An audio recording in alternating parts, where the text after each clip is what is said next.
If you're a fan of Aussie Racing Cars, you would have seen online and at the latest race meets, we've been talking about these bad boys, the engines in our Aussie Racing Cars. And with everything going out there and a lot of things being blown out of proportion, I thought it would be a great time to sit here and explain to you in detail of the past and present and future of these engines. Now, the first thing we've got to do before we get into all the nitty gritty, we've got to find out what are these engines. Now, these engines are out of a Yamaha XJR 1300 motorbike with a bore capacity of 1250cc from standard. Now, these aren't your FJ engines, these aren't your Hayabusa engines.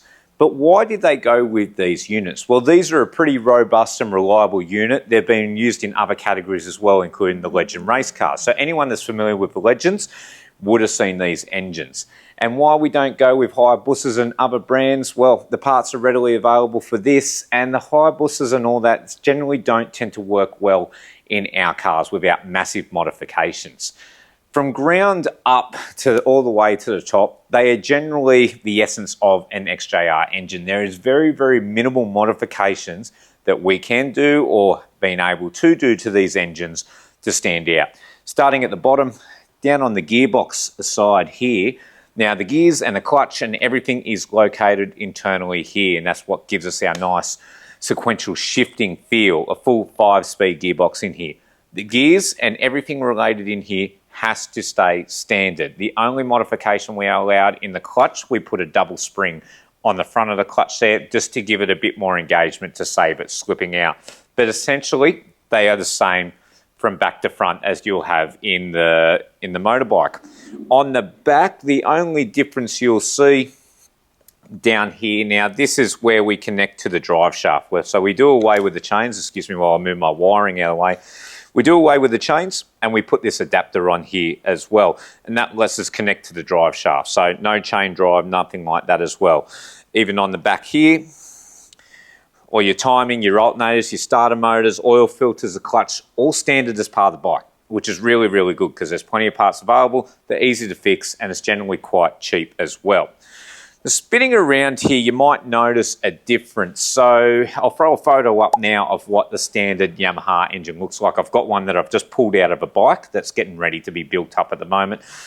But the difference is this barrel. Now, about 8-10 years ago, they went away from the full air-cooled options and they incorporated this barrel into it. And this allows us to have water cooling so we can run radiators.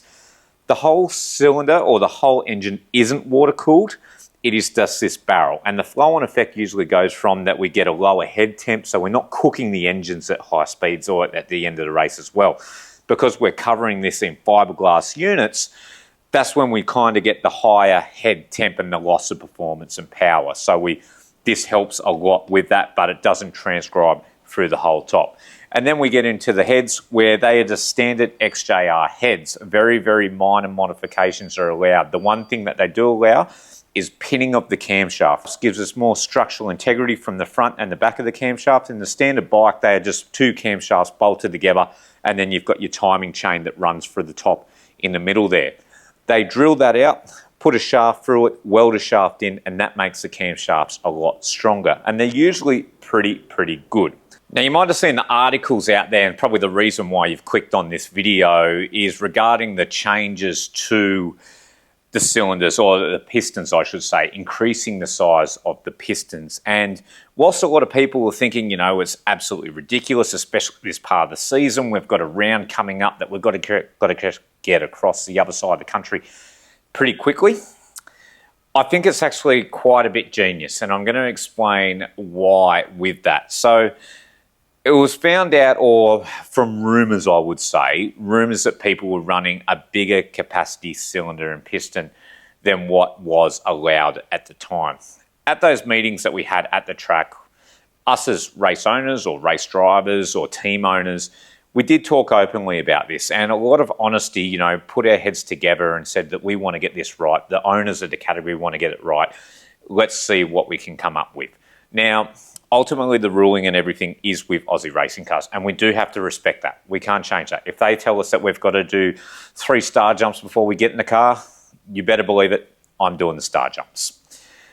But why I like this cylinder increase, and although it might not come at the right time, it was definitely a bit of action had to be done sooner than later. We didn't want to see the category go into disarray at the end of the season, is they're really limited on what you can do with the heads. Now, a big part of the rules that they came out with was they said you cannot port or polish the heads. So the intake runner of the head and the exhaust runner, exhaust this side, intake this side, has to stay standard as per XJR or as per Yamaha in that sense.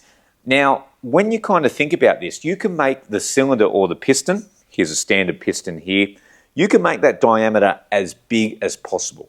But if you can't feed in enough fuel or enough air to get in there, then it defeats the purpose of having such a big cylinder. So there might be people that step outside the regulations and run a little bit bigger than that. But are they actually going to find any performance when coming into this engine? We don't know that. I do not know that. Without doing proper research and development of the engines, I cannot come up with that information from there.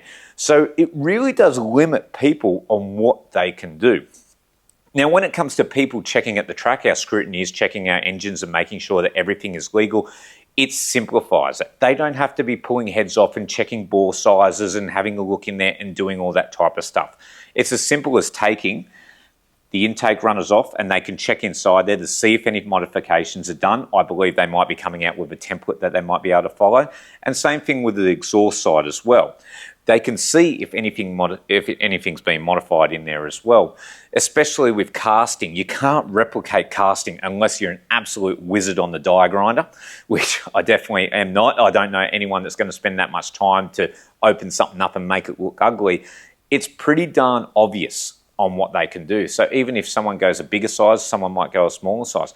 We might even see that people are starting to bring the size of the pistons down to what the original size is because they just can't pump enough air and fuel in there. People will have disagreements and people will have opinions, but this is definitely my opinion on why I like what's going on. One thing they did do as well with the camshaft timing is they've opened that up as well, so you can put the timing wherever you want. And people are going to figure out pretty darn quickly where they need to put their timing. So it was one thing that was very common. People would step outside the rules and adjust the timing to what suited their needs to unleash a bit more power in there. With us being able to play with that, that means, you know, we might have some drivability or tunability for these engines because it's simple as just whacking a cover off for there. So that should be the essence and the basis on a very quick video on what we're finding this far.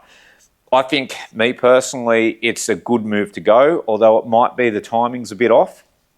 We're definitely going to see a lot more even and a lot more action-packed racing. It won't be the top 5. It might be the top 20 fighting for the first position.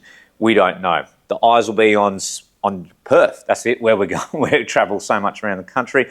The eyes will be on Perth. We're going to see what it's like, but I can really, you know, give it up to Aussie Racing Cars and the people that are changing it. We're seeing massive movements and massive changes that we haven't seen for many years. They have told us they want to get it right. They want to have the closest racing. We haven't seen regulation changes like this for years. I'm hoping it's going to even the playing field and just give us better quality racing. I'm Cody Mackay, and I hope that explains everything of what's going on, my opinions, and I can't wait to see you at the next race.